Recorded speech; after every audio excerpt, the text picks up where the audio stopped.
মনে পড়ে গেল হাকিমুল উম্মত মুজাদ্দিদুল মিল্লাত শাহ আশরাফ আলী থানভী রাহমাতুল্লাহ আলাইহি ঘটনা লিখেছেন পছন্দিদাতে ওয়াকিয়াতের মধ্যে।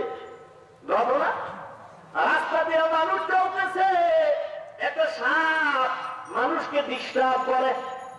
এলাকার লোকজন চলে গেছে কামালের দরবারে, সাপ আমাদের ডিস্টার্ব করে, একটু দোয়া কইরা সাপের সাইজ করে দেন। আল্লাহর ওলি পথে হাজির, এ সাপ মানুষকে ডিস্টার্ব করো কেন? হুজুর আর করুন না, আপনি আমাকে তওবা করায় দেন, আমি আপনার মুরিদ হয়ে গেলাম। আল্লাহর ওলি কয় সাবধান, কোনদিন তুই কাউরে কামড় দিবি না। আমার মুরিদ হইছো? হ্যাঁ হইছি। তওবা করছো? নি করছি। এখন এই সবক আদায় কর, কাউরে কামড় দিবি না। এই সবক যদি আদায় করতে পারো সময় মতো খেলাফত দিয়ে দিব। কথা বুঝেননি আমার?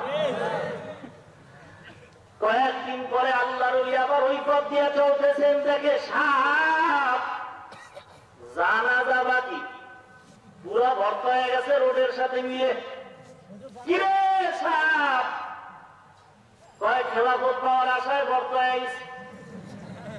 আপনি বলেছেন কামড় দিব না, সবক আদায় করেছি। আল্লাহর ওলি ডাক দিয়া বলে, হে সাপ, কামড় দিতে বলি নাই, কামড় দিতে নিষেধ করেছি। সব কি আর বুঝায় বলতে হয় রে সাপ? তোর জাতিগত একটা অভ্যাস, জিহ্বাটা নাড়ায় নাড়ায় ফোঁস করে যে আওয়াজ দাও, এটা তো নিষেধ করি নাই। কামড় দিবি না নিষেধ করেছি, ফোঁস করতে তো নিষেধ করি নাই। তুই কামড় না দিলেও ফোঁস করলেও তো তোর গায়ে কেউ বাড়া দিতে পারতো না।